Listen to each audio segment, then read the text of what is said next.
Mateus 17, 18 a 20, fala assim: Jesus repreendeu o demônio. Amém, né? Glória a Deus, Jesus repreendeu o demônio. Este saiu do menino e desde aquele momento ele ficou curado. Então os discípulos aproximaram-se de Jesus em particular e perguntaram: por que não conseguimos expulsá-lo? Ele respondeu: porque a fé que vocês têm é pequena. Eu lhes asseguro que se vocês tiverem fé do tamanho de um grão de mostarda, poderão dizer a esse monte: vá daqui para lá, e ele irá. Nada lhe será impossível. Amém. Gente, só de ler esse texto aqui, acho que eu não preciso nem pregar mais nada, né? Já é um texto muito autoexplicativo.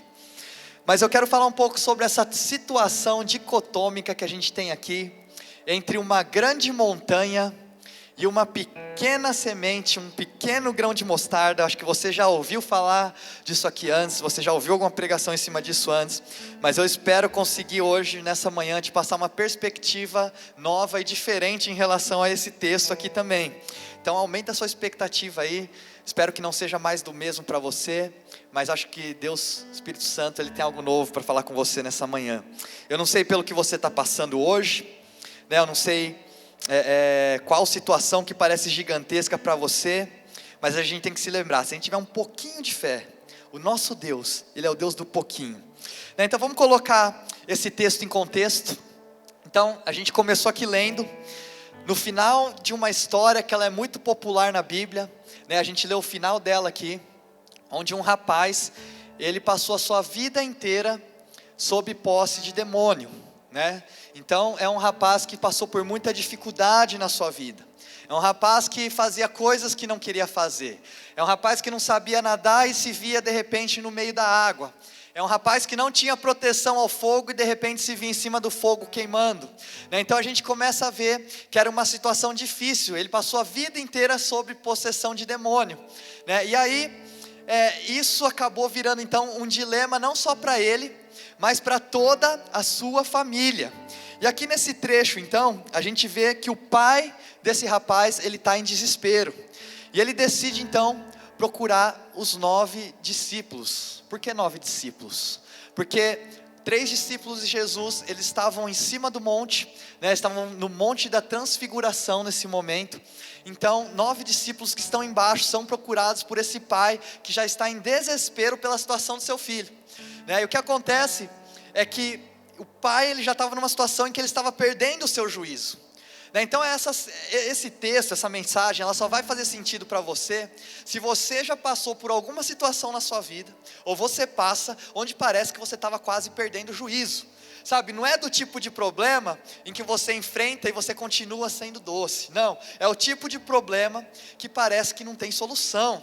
Se você nunca viveu um problema desse, um problema que parece que tira você de você mesmo, é um problema que parece que tira você do sério, né? Então é um problema que tirou o juízo desse pai, e esse pai chega então para os 9 discípulos que estão lá esperando Jesus descer do monte, com os outros 3 discípulos, que eles estão lá no monte da transfiguração, onde eles viveram uma experiência tão profunda do peso da glória de Deus, que foi algo tão forte, que eles experimentaram, quem subiu com Jesus, que eles quiseram até fazer uma igreja, eles falaram: vamos fazer uma igreja aqui nesse lugar, porque a glória de Deus está aqui, né? Então eles estão lá em cima, os outros 9 estão lá embaixo, e aí quando Jesus desce com os 3 discípulos do monte da transfiguração, então ele desce do grande monte para o vale, do monte ao vale, da grande glória de Deus para a pequena mentalidade do povo, né? Ele desce, o povo está enfurecido, gente.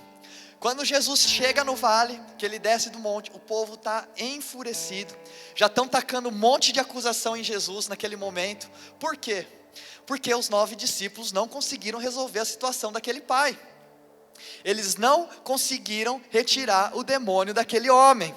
Então Jesus, ele desce da montanha para a guerra no vale, da grande glória para a pequena mentalidade do povo, e todo mundo está irritado, né? E tem alguns tipos de problema que a gente passa, gente, que assim, eu aprecio todas as pessoas que eu tenho na minha vida, aprecio meus amigos, aprecio meus líderes, aprecio meu pastor, aprecio minha família, mas tem um tipo de problema que a gente enfrenta na nossa vida, que esse problema não adianta levar para um servo de Deus, esse problema você tem que levar ele diretamente para Deus em pessoa. Só Deus que pode resolver. Existe um certo nível de problema que só Deus que resolve na nossa vida, né? Então, eles estavam lá, é um trabalho para Deus então.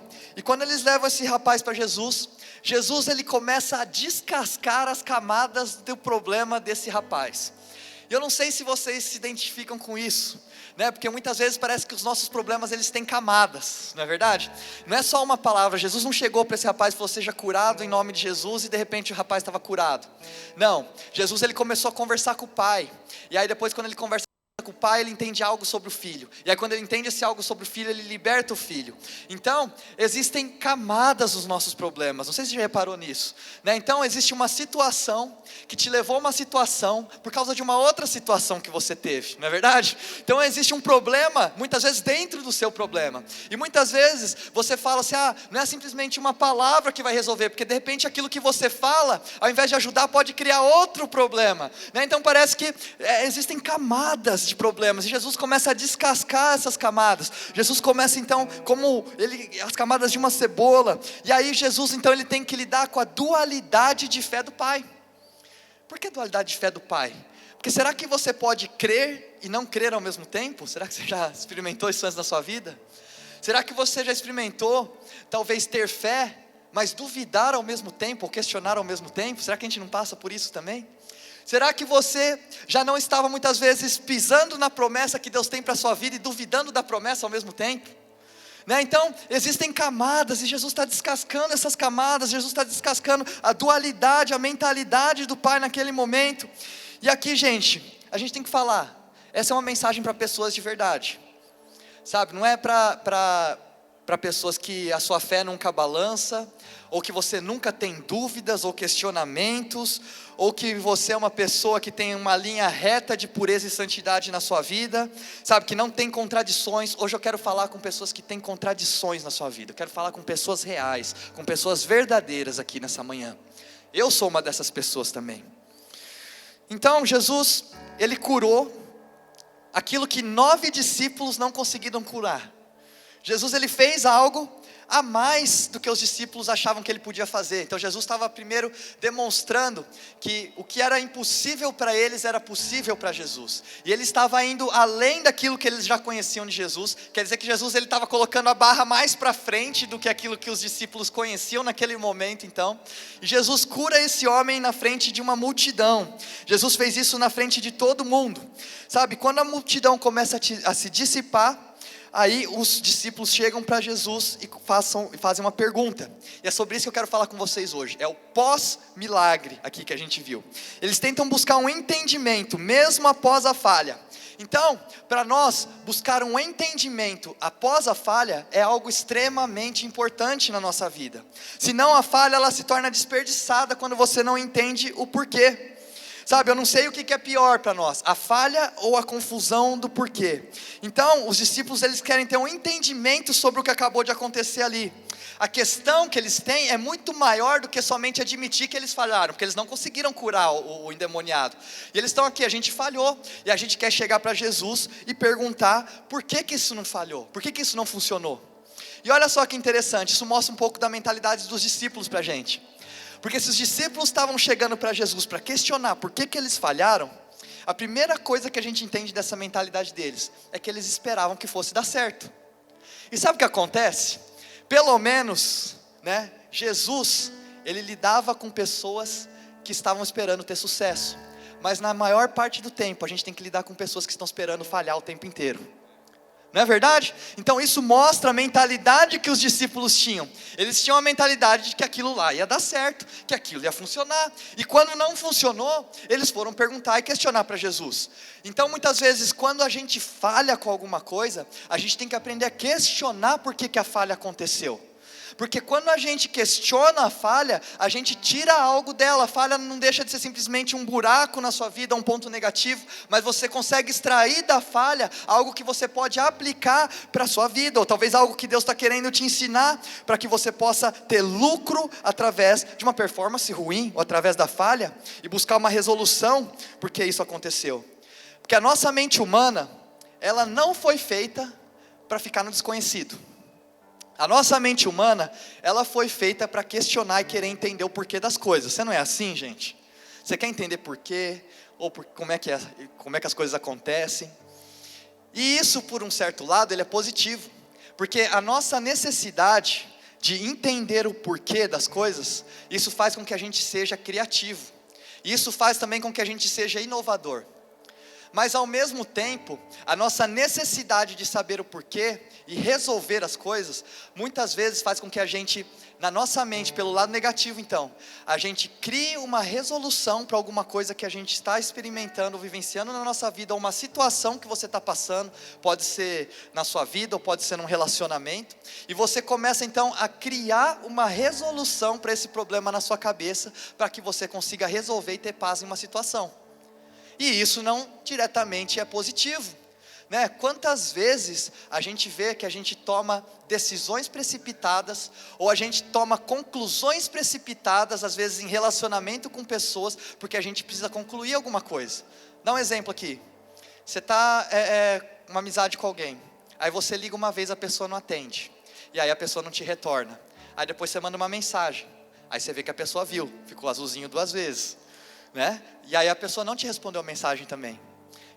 Meu amigo, tenho certeza, você vai resolver esse problema na sua cabeça. Você vai falar assim, essa pessoa está me ignorando, essa pessoa não quer falar comigo, não é? Agora, é realmente o que está acontecendo? Não, mas a gente tem uma necessidade de resolução na nossa mente. O nosso cérebro, ele pede por uma resolução das coisas.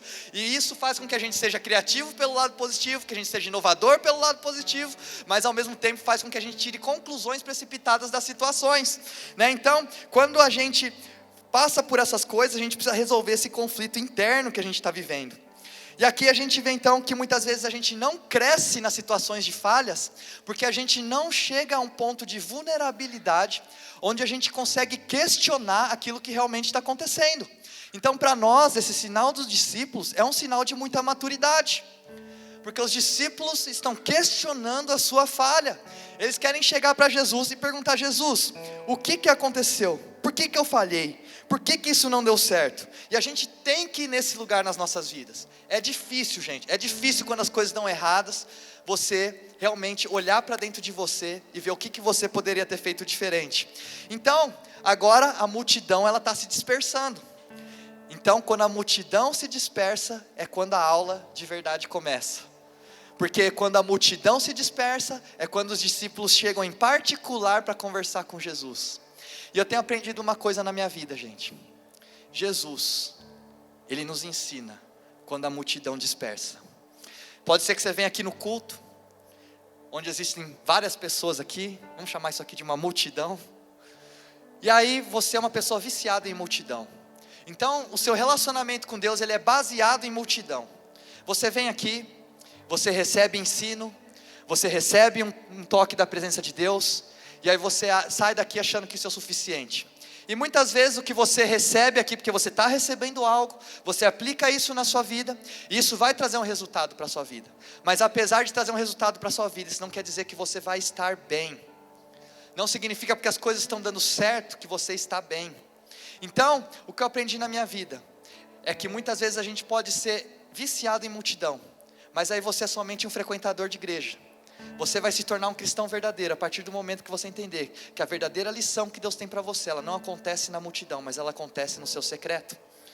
Eu tenho entendido isso para a minha vida. As maiores coisas que eu aprendi na minha vida nunca foram no meio da multidão, mas sempre foram depois que a multidão se dispersou. Porque a aula começa quando a multidão se dispersa. É isso que Deus está ensinando para a gente nesse texto. A aula começa quando a multidão se dispersa. Se você acha que tudo que você precisa de Deus, você só vai encontrar na multidão, meu amigo, seu relacionamento com Deus ainda está muito superficial. Porque quando a multidão dispersar, se você for até Jesus para questionar Ele, Ele vai te dar a aula que você realmente precisa. Então os discípulos chegam, eles vão até Jesus, e eu acho muito interessante, porque a gente pode, o autor desse texto, ele está nos dando a possibilidade de a gente espiar em uma conversa particular, não é verdade? Porque o que acontece? A multidão foi embora, a multidão não teve acesso a essa conversa que a gente teve agora, onde os discípulos no particular questionaram Jesus, falaram, Jesus, por que nós falhamos? A primeira coisa que a gente entende aqui, é que eles tiveram paixão. né? Então muitas vezes quando alguma coisa dá errado na sua vida, as pessoas vão falar para você que é por falta de paixão, é porque você não quis aquilo o suficiente, sabe? Talvez vão falar isso do seu casamento, ou vão falar isso das suas finanças, ou vão falar isso da sua profissão. Falhou é porque você não quis o suficiente, você não teve paixão. E aqui a gente vê que não, os discípulos eles tiveram paixão, eles quiseram ajudar aquele menino e aquela família, eles tiveram paixão por aquilo. E outra coisa interessante que a gente vê aqui, os discípulos além de terem paixão, eles queriam a coisa certa, né? Então eles queriam ajudar, eles queriam curar o endemoniado, então eles tiveram paixão, eles queriam a coisa certa, e além disso, eles tentaram de tudo, sabe? Não é que eles foram preguiçosos, não é que eles pararam no meio do caminho, não, eles tentaram de tudo. E será que muitas vezes a gente não se pega numa situação na nossa vida, onde você teve paixão por algo, onde era a coisa certa a fazer, onde você tentou de tudo, e mesmo assim não deu certo? Já aconteceu isso com você? Você fala assim, cara, não foi por falta de paixão, eu tive paixão por aquilo. Não foi também porque eu não queria a coisa certa, eu sei que Deus me falou que era para eu fazer aquilo. E também não foi por falta de esforço, eu dei o meu melhor. Será que você já não passou por uma situação parecida com essa, e mesmo assim você falhou? Então não foi por falta de paixão, não foi porque eles queriam a coisa errada, não foi também porque eles não se esforçaram o suficiente. E o que aconteceu então? Por que as coisas deram erradas? Eu vou falar uma coisa para vocês, gente. Quando eu estava vendo isso aqui, eu vi que eles tiveram paixão, eu vi que eles fizeram o correto, e eu vi que também eles tentaram fazer o melhor deles. Eu olhei para a minha vida, e sabe o que eu aprendi com a minha vida?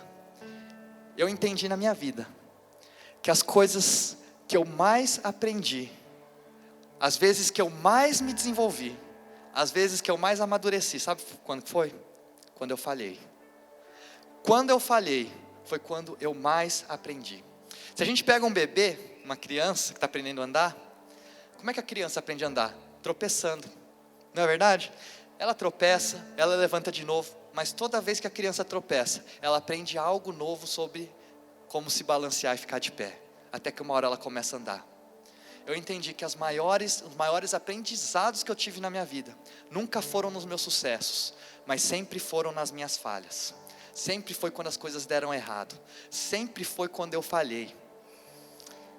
E eu acho muito interessante isso, que uma vez alguém chegou para mim e falou assim, nossa, mas como você fala com tanta sabedoria?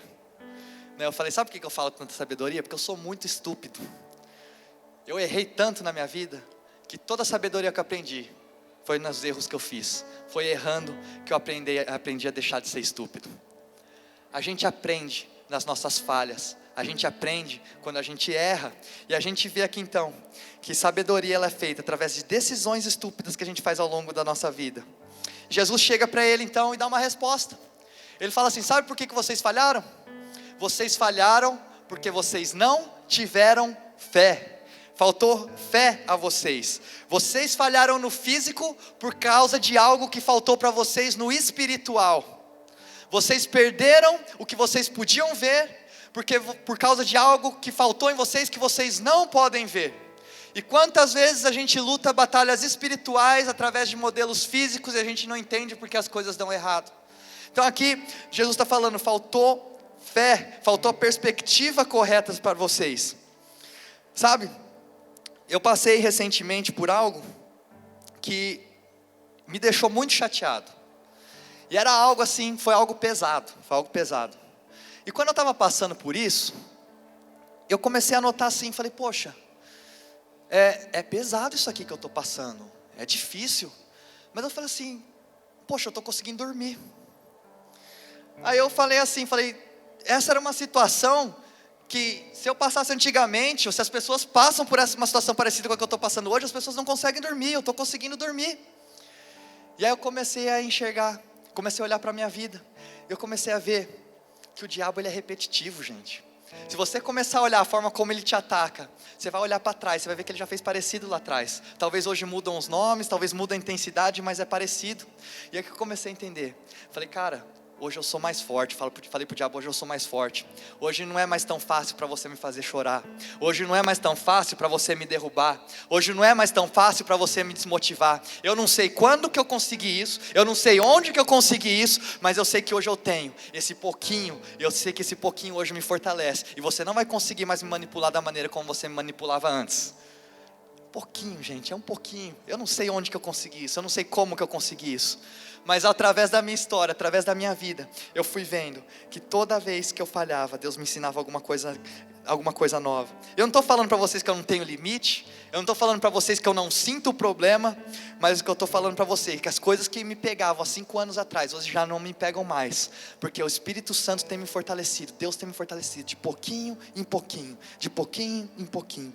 Então Jesus começa a ensinar para eles, ele usa a ilustração que a gente conhece, né, da mostarda, o grão de mostarda.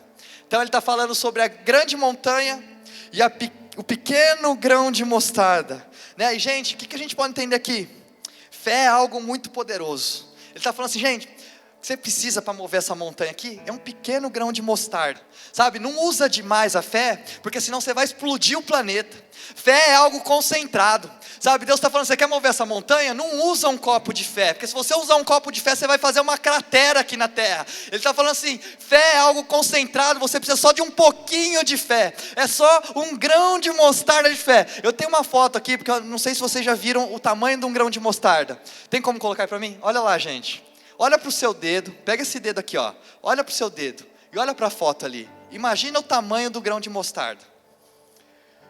Deus está falando assim, Jesus está falando assim, gente, vocês não precisam de muita fé, não é proporcional. Ele está falando assim, você tem uma montanha hoje na sua frente, porque o que acontece? Eles tinham acabado de descer na montanha, então a montanha estava na frente deles, e eu não sei qual montanha está na sua frente hoje, mas o que eu entendo sobre montanha? Se existe uma montanha na sua frente hoje, que você não consegue fazer com que ela se mova, essa montanha ela bloqueia a sua vista, ela bloqueia a sua visão. Quando tem uma montanha na sua frente, você não consegue enxergar o seu futuro. Quando tem uma montanha na sua frente, parece que você não consegue enxergar o amanhã, e se você fica olhando para a montanha, começa a te dar desespero, e começa a te dar tristeza, e começa a te dar depressão, e começa a te dar vontade de suicídio, porque existe uma montanha gigante na sua frente, e você não consegue ver além da montanha. E esse pessoal estava lá agora de frente com a grande montanha, e Deus fala para eles do pequeno grão de mostarda. E ele fala assim, ele fala assim, não é proporcional. Você não precisa ter fé do tamanho dessa montanha para você mover essa montanha.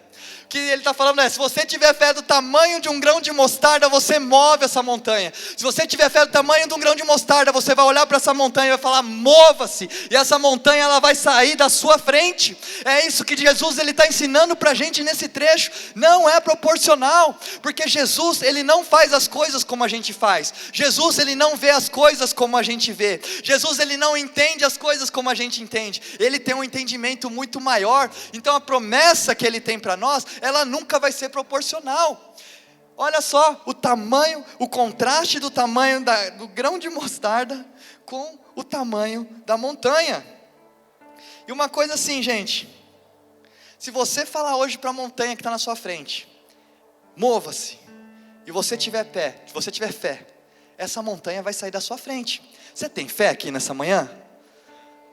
Declaração comigo profeticamente, fala assim, mova-se, mova-se, mova-se. Essa montanha vai sair da sua frente, gente. Eu vejo que existem montanhas que estão tampando a sua visão hoje, mas nessa manhã, profeticamente, Deus vai tirar essa montanha da sua frente, e você vai começar a ter visão daquilo que Ele tem para você. Você vai começar a ter visão do destino que Ele tem preparado para você. Você vai começar a ter visão de por que você passou por tudo que você passou até agora, porque essa montanha vai sair da sua frente hoje em nome de Jesus, senão a gente não sai daqui hoje. E uma coisa interessante, que eu estava pensando sobre semente e montanha, a semente ela é muito pequena, certo? E a montanha ela é muito grande, né? Mas a montanha ela é o que ela é, né? Me entendam aqui, a montanha ela é o que ela é, ela é aquilo lá e acabou. A semente não, gente. Isso aqui é uma semente. Se você colocar ela na terra, ela vira uma árvore.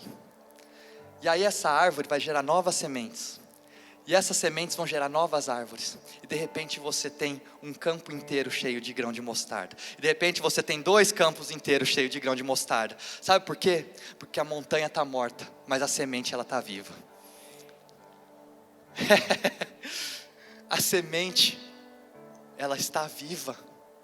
Então a semente, ela tem o poder de multiplicar. A semente, ela tem o poder de se espalhar. Então o que Deus está falando para a gente é o seguinte: se você pegar a semente e você adicionar a semente, o peso da glória de Deus, o peso da semente vai extrapolar o peso da montanha.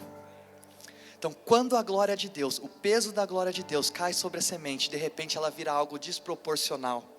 É por isso, gente, que você tem que adorar a Deus. É por isso que você tem que louvar a Deus. É por isso que a gente levanta as nossas mãos aqui quando a gente está adorando. Sabe por quê? Porque quando o peso da glória de Deus cair sobre o seu potencial, sabe o que vai acontecer na sua vida? Coisas desproporcionais vão começar a acontecer com você. Coisas que você imaginava que não eram possíveis. Quando o peso da glória de Deus cair sobre o seu potencial, a sua semente vai começar a florescer. A sua semente vai começar a dar fruto. E de repente o que era só uma semente vai virar um campo inteiro de árvore de mostarda. Em nome de Jesus. Porque a gente subestima o poder da semente, mas a semente é algo vivo, e quando a gente adiciona o peso da glória de Deus a essa semente, a gente vive o sobrenatural de Deus. Deus está ensinando para nós aqui, que Ele tem uma bênção desproporcional para você. Então, quando Deus, Ele fala para Davi assim: eu não quero que você conte as crianças do reino. Sabe o que Ele está falando para nós? Ele está falando assim: cara, eu não vou fazer através de você por quão grande você é. Eu não vou usar a sua vida pelo tanto de dinheiro que você tem. Eu não vou usar você pelos diplomas que você carrega. Sabe por quê? O que eu vou fazer através da sua vida é algo desproporcional. Porque quando as pessoas verem aquilo que eu estou fazendo através de vocês, elas vão saber que não é você, mas é Deus que está fazendo através da sua vida. E eles vão entender que eu sou Deus, eu sou Deus, porque vai ser desproporcional aquilo que Deus vai fazer através da sua vida. As pessoas vão olhar para você e elas não vão acreditar aquilo que está saindo de você. As pessoas vão olhar para você e para sua família e elas não vão acreditar aquilo que está acontecendo, porque o peso da glória de Deus vai ser derramado sobre você e sobre a sua casa. E quando isso acontecer, bênçãos desproporcionais vão acontecer sobre a sua vida. E o que Ele fala para você: tenha fé do tamanho de um grão de mostarda, e você vai experimentar promessas desproporcionais na sua vida. Você só precisa de um pouquinho. Você só precisa de um pouquinho. O nosso Deus é o Deus do pouquinho. Você não precisa de muito não, gente, senão você vai estragar com tudo. Deus fala assim: ó, me dá um pouquinho. Me dá um pouquinho, veja o que eu faço com esse pouquinho que você coloca na minha mão. Talvez você olha para você hoje e você fala assim: eu não sou muita coisa, eu não tenho muito. Eu vou falar uma coisa aqui para vocês, gente. Estou aqui agora, de pé. Eu estou enxergando tudo aqui. Estou enxergando a câmera ali, com meu brother Alan. Estou enxergando as cortinas. Estou enxergando vocês. Eu enxergo quem levanta para ir no banheiro. Eu enxergo quem está prestando atenção, quem não está. Eu enxergo a cadeira, eu enxergo o carpete. Estou enxergando tudo aqui nesse ambiente. O teto, as luzes. Mas sabe uma coisa que eu não consigo enxergar? Eu não consigo me ver. Sabe por quê? Porque os meus olhos, eles não foram feitos para me ver. Então o que acontece? Eu tenho então uma imaginação de como eu estou aqui. Porque eu não consigo me ver. Eu vejo todos vocês, eu vejo tudo, mas eu não me vejo. Então a gente cria uma imagem nossa na nossa mente, de como nós somos e como nós nos vemos. E o que acontece, gente, é que na maior parte das vezes, você vai se diminuir a um ponto onde você se enxerga muito pequeno. Sabe, porque quem falou para você que você estava nu? Quem falou para você que você é burro? Quem falou para você que você nunca vai ser amado? Quem falou para você que você não vai conseguir ser bem sucedido? Quem falou para você que você não consegue? Quem falou para você que você parece um gafanhoto? Porque se você se enxerga como um inseto, sabe o que vai acontecer? É como as pessoas vão te tratar também. Quem te desenhou e passou essa imagem que você tem de você mesmo agora? Porque você não consegue se ver. Os nossos olhos não foram feitos para a gente se ver. Então o que a gente tem é uma imagem de nós mesmos. Será que você está se enxergando pequeno hoje? Será que muitas vezes a gente está enxergando que a gente não tem nada para dar para Deus?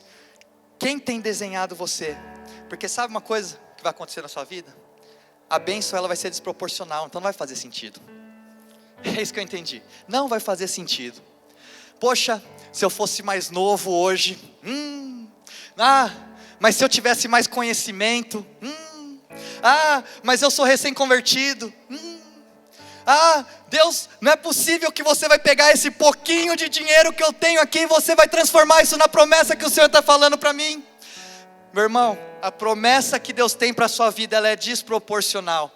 Deus vai pegar o pouquinho que você tem e Ele vai te levar para onde Ele quer que você esteja. A única coisa que você tem que fazer é ter um pouquinho de fé, como um grão de mostarda.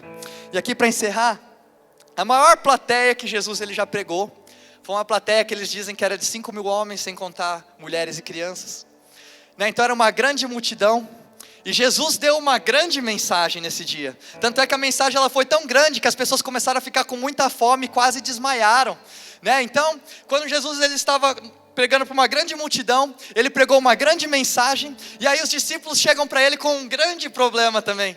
Eles falam assim: Jesus, está todo mundo morrendo de fome, a gente não tem o que comer, a gente precisa dispensar essas pessoas. Então Jesus estava com uma grande multidão, pregando uma grande mensagem, e de repente os discípulos aparecem para ele com um grande problema. E Jesus fala assim para eles, o negócio é o seguinte, não vamos mandar ninguém embora, o que vocês têm aí? Aí eles falam assim: a gente tem um pequeno garoto, com uma pequena sacola, que tem um pouco de comida. Não é interessante isso? Jesus está numa grande multidão, Jesus está com uma grande mensagem, com um grande problema, e a solução é um pequeno garoto, com uma pequena sacola, com um pequeno lanche.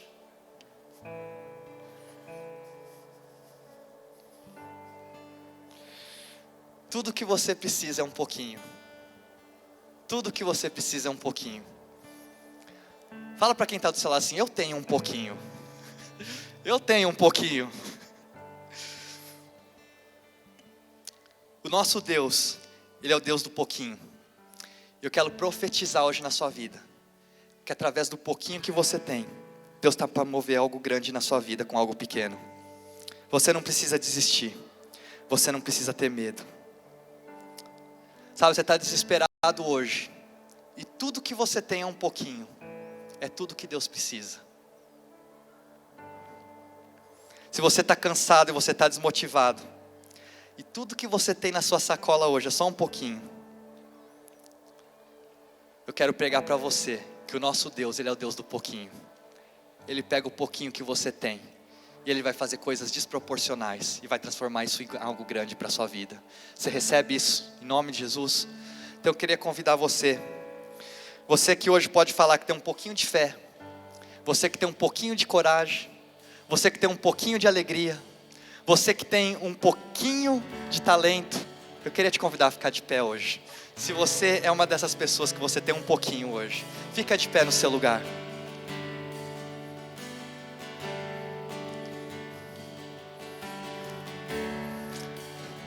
Sabe uma coisa que a gente vai falar para o diabo hoje?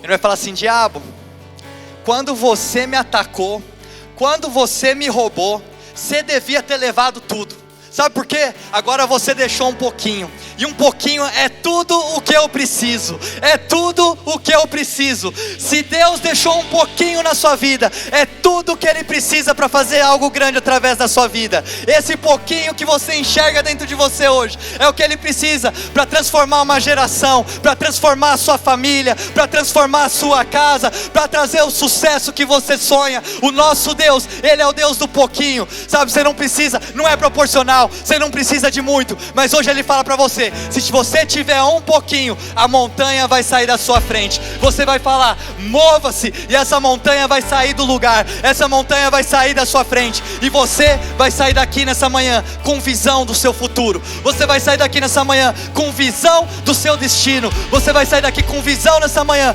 daquilo que o Espírito Santo tem preparado para você, em nome de Jesus. Então fala assim: Senhor, o pouquinho que eu tenho, eu coloco nas tuas mãos. Ó Pai, o pouquinho que eu tenho, eu dedico para o Senhor, em nome de Jesus.